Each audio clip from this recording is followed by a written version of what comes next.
والصلاة والسلام على أشرف الأنبياء والمرسلين وعلى آله وأصحابه ومن تبعهم بإحسان إلى يوم الدين. أما بعد فأعوذ بالله من الشيطان الرجيم. بسم الله الرحمن الرحيم. إنا نحن نزلنا الذكر وإنا له لحافظون.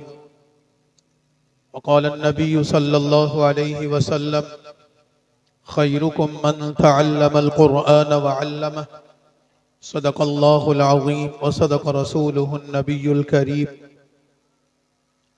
إن الله وملائكته يصلون على النبي يا أيها الذين آمنوا صلوا عليه وسلموا تسليما. اللهم صل على سيدنا ومولانا محمد عبدك ورسولك وصل على المؤمنين والمؤمنات. آپ حضرات بھی ایک مرتبہ درود شریف پڑھیں.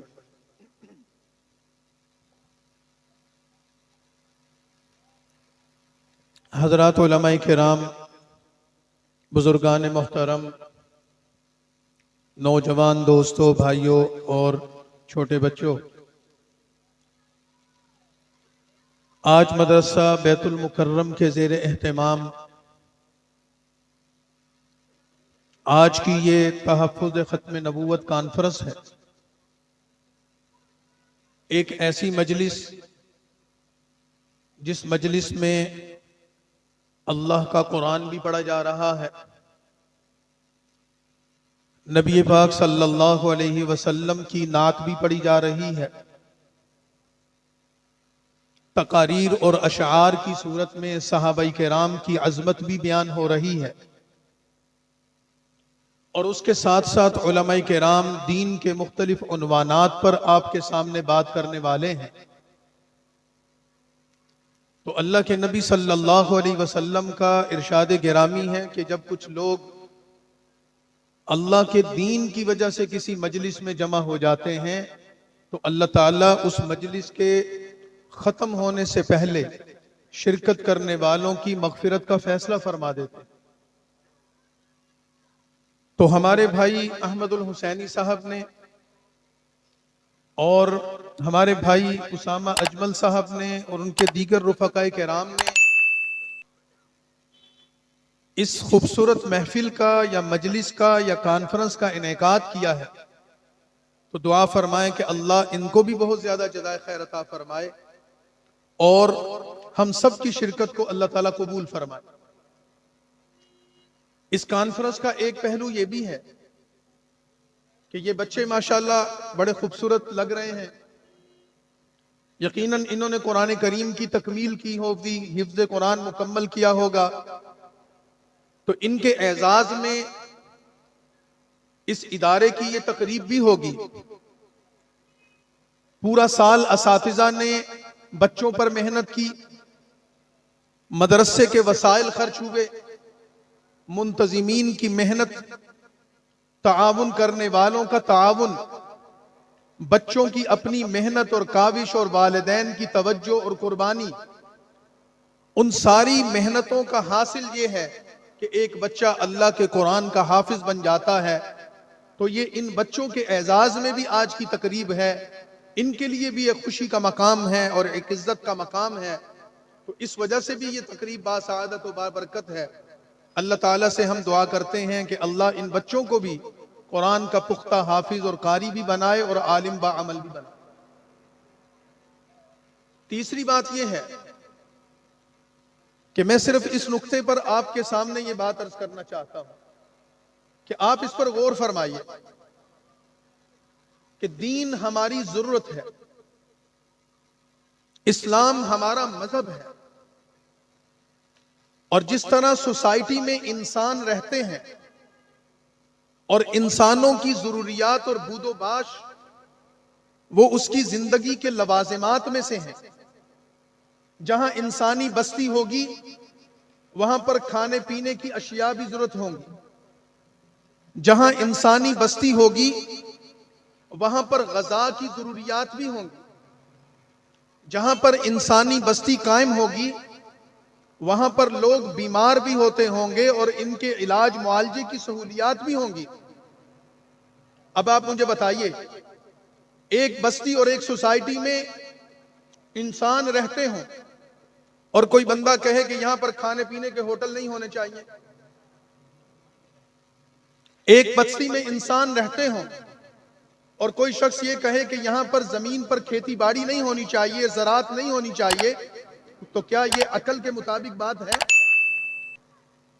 ایک بستی میں انسان رہتے ہوں، وہاں پر ڈاکٹر بھی ہوں گے، طبیب بھی ہوں گے، معالج بھی ہوں گے، میڈیکل سٹور بھی ہوں گے، دوائیوں کی دکانیں بھی ہوں گی، اس وجہ سے کہ لوگ بیمار ہوتے ہیں، بیمار ہونے والوں کو دوائی کی ضرورت ہے، دوائی کے لیے معالج کی ضرورت ہے، ڈاکٹر اور حکیم کی ضرورت ہے کہ نہیں؟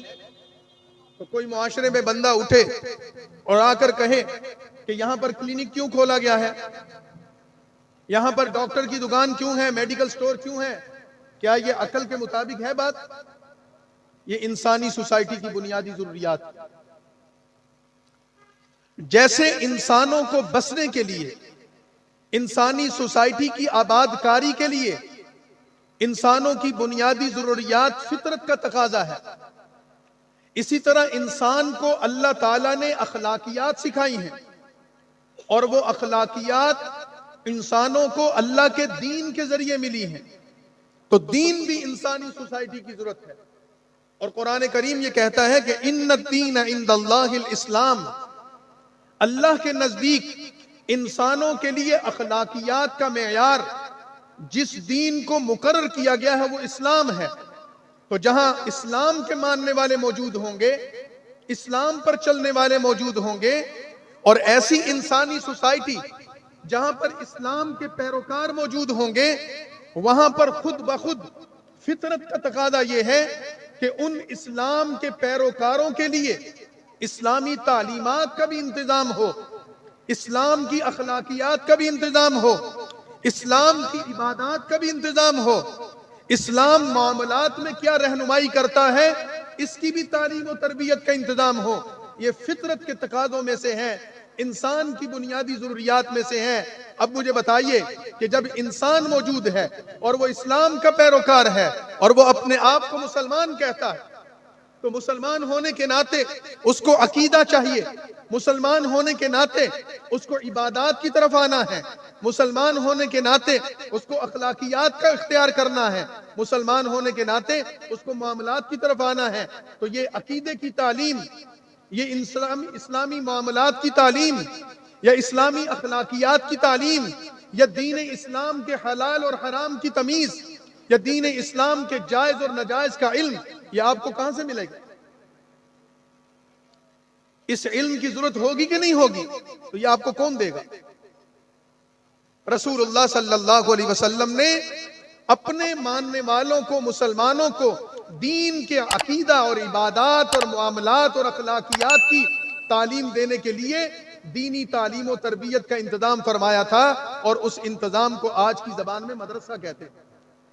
دینی مدرسہ، جہاں سے دین کی تعلیم دی جاتی۔ اب آپ کے سامنے یہ قرآن کے حافظ بچے بیٹھے، قرآن کے حافظ ہمارے معاشرے کی ضرورت ہے کہ نہیں؟ قاری صاحب تلاوت کر رہے تھے، یہ قرآن کی ضرورت ہے کہ نہیں؟ کوئی عالم یہاں آئیں گے، بیان کریں گے، دین کے مختلف عنوانات پر آپ سے بات کریں گے، ختم نبوت کا عقیدہ سمجھائیں گے، توحید کا عقیدہ سمجھائیں گے، یہ تعلیم ہمیں کہاں سے ملے گی؟ معاف کیجئے گا، کسی سکول میں یہ تعلیم نہیں دی جاتی، کسی کالج میں یہ تعلیم نہیں دی جاتی، کسی یونیورسٹی میں یہ تعلیم نہیں دی جاتی۔ دنیا کی مہنگی سے مہنگی یونیورسٹی میں اور اعلیٰ سے اعلیٰ یونیورسٹی میں آپ چلے جائیں، لاکھوں روپے فیس آپ اپنے بچے کی دیتے ہیں، اور اس کو وہ بڑی سے بڑی ڈگری دے کر بھیجتے ہیں، لیکن اس کو کلمہ طیبہ بھی نہیں سکھاتے۔ بڑی بڑی ڈگریاں مل رہی ہیں، 10 سال بچے کالجوں اور یونیورسٹیوں میں تعلیم حاصل کرتے ہیں، اور دنیا جہاں کے علم اور فن سے واقفیت حاصل کر لیتے ہیں۔ پاکستان اور بیرون دنیا میں پاکستان سے جاتے ہیں، دنیا کی جدید ترین تعلیمی یونیورسٹیاں قائم ہیں، لیکن وہاں لوگ کلمہ تک نہیں جانتے، حلال اور حرام نہیں جانتے، پاکی اور ناپاکی کا فرق نہیں جانتے۔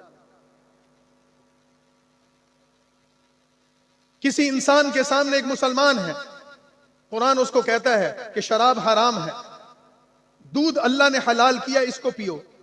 آپ کے سامنے ایک برتن میں دودھ آ جائے اور دوسرے برتن میں شراب آ جائے، کون سا علم ہے جو آپ کو بتائے گا کہ یہ پینے کی چیز ہے، یہ بھی پینے کی چیز ہے، شراب پینے سے بھی پیاس ختم ہو جائے گی اور دودھ پینے سے بھی پیاس ختم ہو جائے گی، لیکن کون سا علم ہے جو آپ کو بتائے گا کہ شراب حرام ہے اور دودھ حلال ہے؟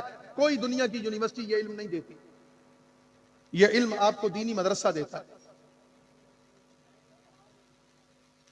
کون سی یونیورسٹی ہے جو آپ کو جائز اور ناجائز کا فرق بتاتی ہے؟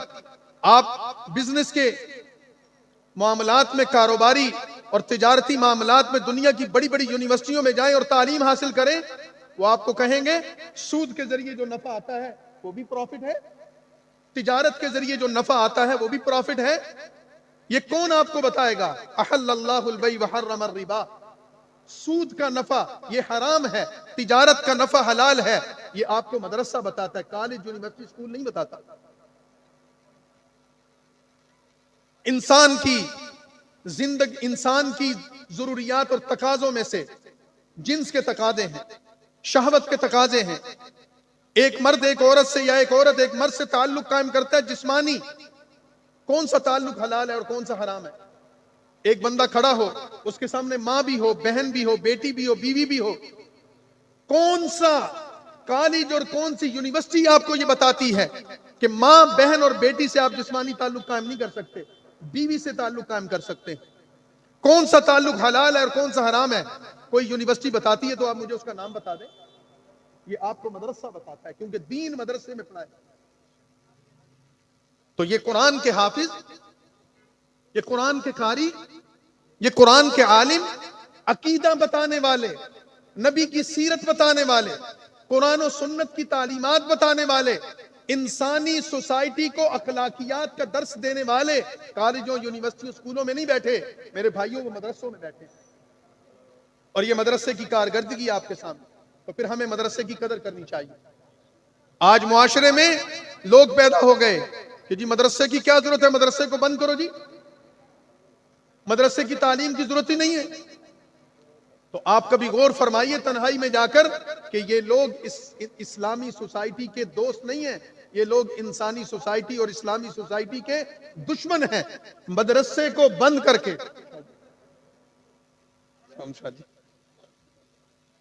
بس میں بات ختم کر رہا ہوں جی، یہ لوگ اصل میں مدرسے کو بند نہیں کروانا چاہتے، دراصل اسلام کو ختم کروانا چاہتے ہیں۔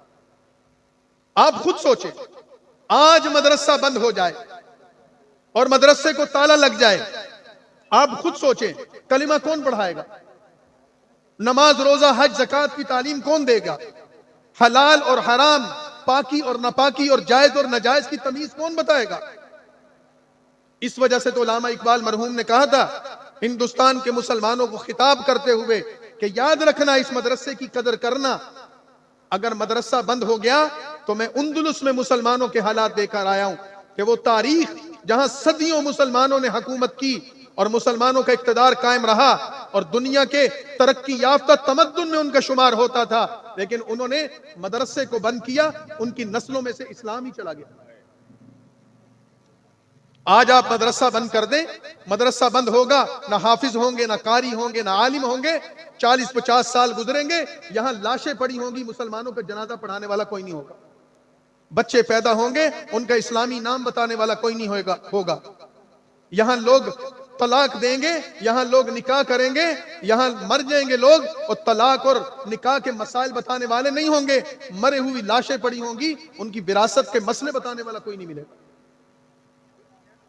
تو جو لوگ مدرسے پر قدغن لگانا چاہتے ہیں، اس کو پابند کرنا چاہتے ہیں، اس کے خلاف زہریلا پروپیگنڈا کرتے ہیں، علماء کو بدنام کرتے ہیں، دینی مدارس پر سوال اٹھاتے ہیں، میرے بھائیوں در حقیقت وہ اسلام کے دشمن ہیں، مولوی کے دشمن نہیں ہیں۔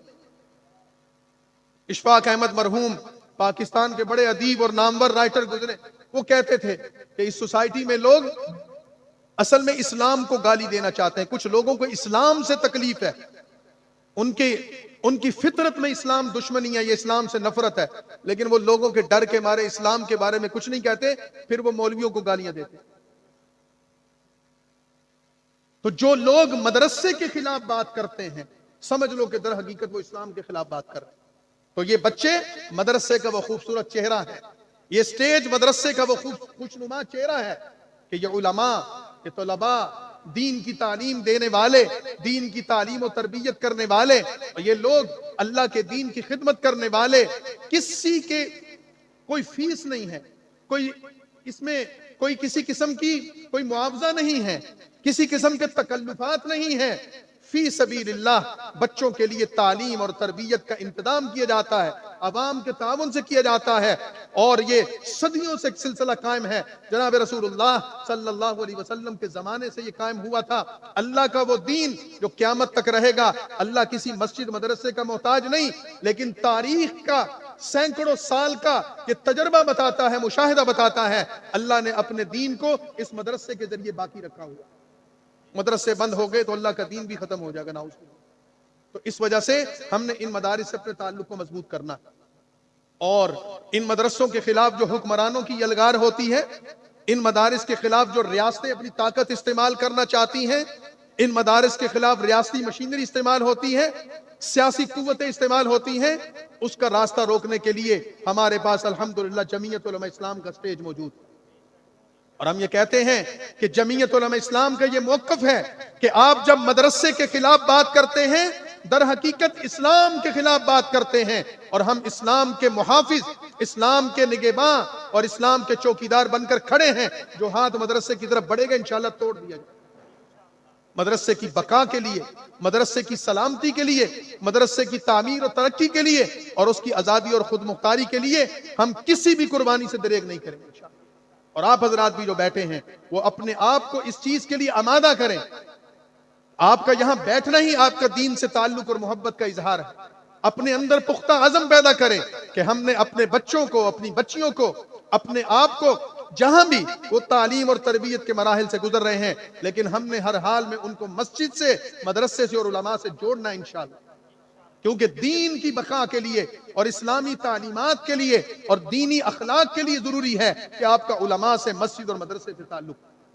تو اللہ تعالیٰ ہمارے ان بھائیوں کو جزائے خیر عطا فرمائے کہ انہوں نے اس خوبصورت نشست کا اہتمام کیا، اور اس مدرسے کے لیے وہ جو محنت کر رہے ہیں، ایک چھوٹا سا ادارہ ہوگا، ایک گلی اور محلے میں کام کر رہا ہوگا، اور یہاں ایسی ایسی جامعات بھی موجود ہیں جہاں سینکڑوں اور ہزاروں بچے تعلیم حاصل کر رہے ہیں۔ تو الحمدللہ ان کا کام اپنی اپنی جگہ پر ایک سے ایک بڑھ کر ہے۔ اللہ تعالیٰ ان کے کام میں برکت عطا فرمائے، اور اللہ تعالیٰ ہمیں اس کی توفیق دے کہ ہم مدرسے کے ساتھ عملی تعاون بھی کر سکیں، ہم اس کے ساتھ مالی تعاون بھی کر سکیں، اور ہم مدرسے کے ساتھ کھڑے ہوں اور ہمارے دل و جان سے اس کے ساتھ تعلق ہو۔ اللہ ہمیں اس کے لیے قبول فرمائے۔ وآخر دعوانا الحمدللہ۔